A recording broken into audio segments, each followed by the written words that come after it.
मेरे प्रिय मित्र, मैं आशा करता हूँ कि आप स्वस्थ हैं, आप मस्त हैं, प्रभु के कार्य में व्यस्त हैं। आइए हम दानियल की किताब और उसका दूसरा अध्याय और उसके 47 और 48 और 39 पद को देखने वाले हैं।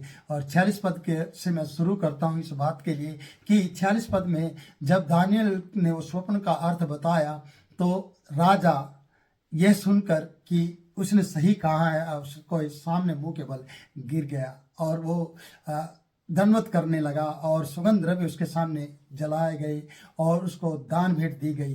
तो प्रियो, एक बात और कहना चाहता हूँ जो पिछली वीडियो में बताई गई है, वो इस प्रकार से है कि जब राजा ने सुना कि पंडित लोग और ज्योतिषी लोग उसके स्वप्न को नहीं बता पाए और उसके स्वप्न का फल तो दूर की बात है, स्वप्न पहले बताना था, वो बता नहीं पाए, तो वो झुंझुला उठा और झुंझुला कर उसने मौत की आज्ञा दे दी, उन्हें नाश और विनाश करने की आज्ञा दे दी, उन्हें नष्ट करने की आज्ञा दे दी, कि उनके घर फुकवाने की आज्ञा दे दी गई, उन्हें टुकड़े टुकड़े करने की आज्ञा दे दी गई। पर यहाँ पर दानियल ने जब उसके स्वप्न और स्वप्न का फल बताया तो उसके सामने मुंह के बल राजा गिर गया। यहाँ पर हम इस प्रकार से सीख सकते हैं इस वीडियो से, इस वचन से, कि जब जब आप गलत उत्तर देंगे, जब जब आप सवाल का अच्छे से उत्तर नहीं दे पाएंगे, तब तब राजा का क्रोध भड़केगा।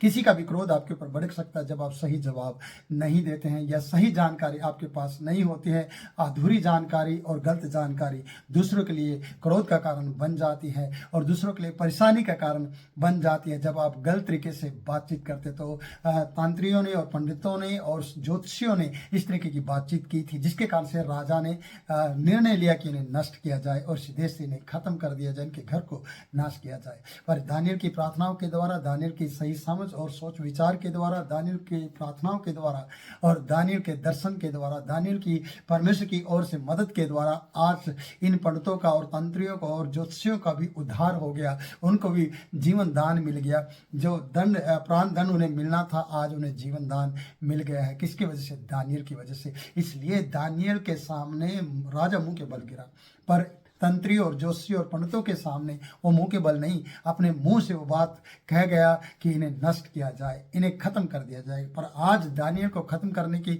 जो लोग ताक में थे, जो लोग पंडित लोग उसे मारने पर थे, वही लोग दानियल के द्वारा बचा लिए गए और राजा मुंह के बल दानियल के सामने गिरा है, भेंट चढ़ाने के लिए तैयार हो गया है, धूप और सुगंध द्रव्य जलाने के लिए तैयार हो गया और ये कहने पर मजबूर हो गया कि तेरा परमेश्वर सच में ईश्वरों का ईश्वर है, वो राजाओं का राजा है, भेदों का प्रकट करने वाला सच्चा जीवित परमेश्वर। कितनी बड़ी बात है कि ये बात आप कहलवा सकते हैं, पिछली वीडियो मैंने कही है। हम आगे बढ़ते हैं प्रियो, कि यहाँ पर जब राजा ये सब बातें कर चुका है तो हम 48 पद में आते हैं। 48 पद में हमें इस प्रकार से मिलता है, तब राजा ने दानियल के पद को बढ़ा दिया। देखिए, उसे देवता समझ लिया, उसे भेंट चढ़ाई गई, उसके सामने सजदा किया गया, उसके सामने सुगंध द्रव्य जलाए गए, उसे धूप बत्ती के द्वारा उसका स्वागत किया गया और उससे बहुत सी चीज़ों में उसका आदर मान किया गया। और उसके बाद उसके पद को, जो उसकी जॉब थी, जो उसका ओहदा था, जो उसका पद था, उसको और ज़्यादा बढ़ा दिया गया, उसकी तरक्की कर दी, उसका प्रमोशन कर दिया गया। आज संसार में रहते हुए बहुत से ऐसे ऑफिसर का जब भी प्रमोशन होता है प्रियो, वो बड़ी खुशी मनाते हैं और पार्टी सार्टी तक करते हैं और उनके बच्चे है ना पिकनिक पे जाते हैं और वो उनके लिए बहुत खुशी का कारण हो जाता है। क्या आपकी कभी प्रमोशन हुई है?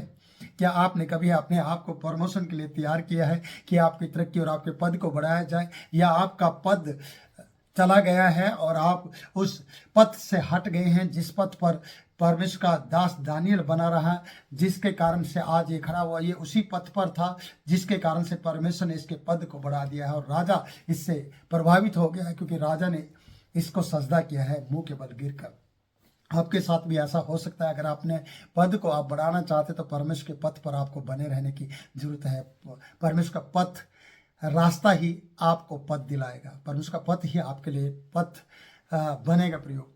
परमेश्वर का पद बनेगा अगर आप पथ पर चलते हैं। आप समझ पा रहे हैं मैं क्या कह रहा हूँ? क्योंकि ये रास्ता जीवन का रास्ता है और दानियल ने इसको अपनाया था और दानियल इस पे चल पाया था। आज राजा ने सारी बातें सुनने का और इससे प्रभावित होकर और इसे देवता समझते हुए अपने ही देश के लिए इसके पद को ऊंचा कर दिया है और लिखा है, और उसको बहुत बड़े बड़े दान दिए गए हैं।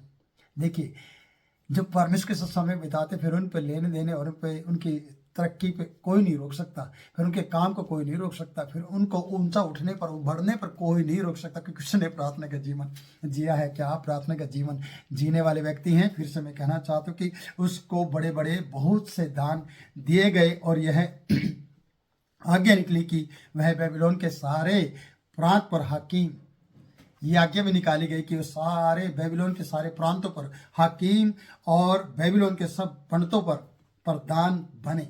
देखिए, जो पंडित उसे नाश करना चाहते थे उन्हीं का उसे प्रधान बना दिया गया। उसके अधीनता में उनके ज्ञान को, उनके घराने को, उनके पद को और उनकी पदवियों को, इस बड़े पद के नीचे जो दानियल को दिया गया, पंडितों को भी रखा गया, ज्योतिषियों को भी रखा गया और वहाँ के ज्ञानवान लोगों को भी रख दिया गया। प्रियो, क्यों? क्योंकि इसने अपने आप को परमेश्वर के सामने रखा और परमेश्वर को सबसे बड़ा और सबसे ऊंचा माना और परमेश्वर के लिए ये पवित्र बना रहा है। कितनी बड़ी बात है कि ऐसा व्यक्ति आप में से होगा या नहीं होगा मुझे नहीं मालूम।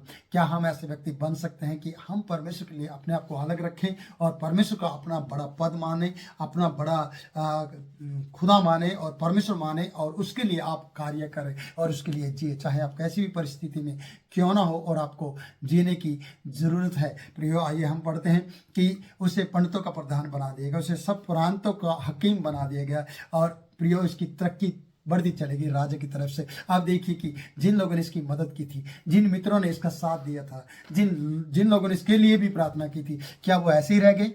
नहीं प्रियो, उनके लिए भी कार्य किया गया है। राजा उनको शायद नहीं इस वक्त याद कर रहा है, पर दानियल को याद है अपने उन मित्रों के बारे में जिन्होंने रात के समय बैठकर इसको उस दर्शन के भेद, उस स्वप्न का अर्थ बताने के लिए, फल मांगने के लिए और उसका अर्थ समझने के लिए प्रार्थना की थी। आप जानते हैं सदरक, मेशक, अबेदनगो के बारे में जिन्होंने इसके लिए प्रार्थना की थी। किसके लिए? दानियल के लिए। वो भी इस टीम में शामिल थे कि वो भी अपने आप को राजा का भोजन खाकर अशुद्ध नहीं कर रहे थे, क्योंकि जो दानियल कहता था वो उस बात को मानते थे। वो उसके मित्र थे और उसके साथ रहने वाले लोग थे। अच्छे मित्र बहुत ही कम मिलते हैं प्रियो, जो आपके लिए प्रार्थना करते हो और जिनके लिए आप प्रार्थना करते हो, दुख के समय में भी और खुशी के समय में भी। ऐसे मित्रों की हमें भी तलाश है। तो आइए, क्या उसके मित्र ऐसे अधूरे रह गए? नहीं। दानियल का अगर पद बढ़ाया गया तो दानियल ने अपने मित्रों के लिए भी पद को बढ़ाने की प्रार्थना की है, विनती की है, निवेदन की है। आइए हम उस 49 पद को देखते हैं। 49 पद में इस प्रकार से लिखा, तब दानियल के विनती करने से राजा ने सदरक, मेशक और अबेदनगो को बेबीलोन के प्रांत के कार्य के ऊपर नियुक्त कर दिया। उनके पद को भी बढ़ा दी गया कि दानियल की विनती करने से, दानियल की रिक्वेस्ट से, दानियल की सिफारिश से सदरक, मेशक, अबेदनगो को बेबीलोन के प्रांतों का कार्य के ऊपर प्रधान नियुक्त कर दिया। परंतु दानियल स्वयं राजा के दरबार में रहा करता था।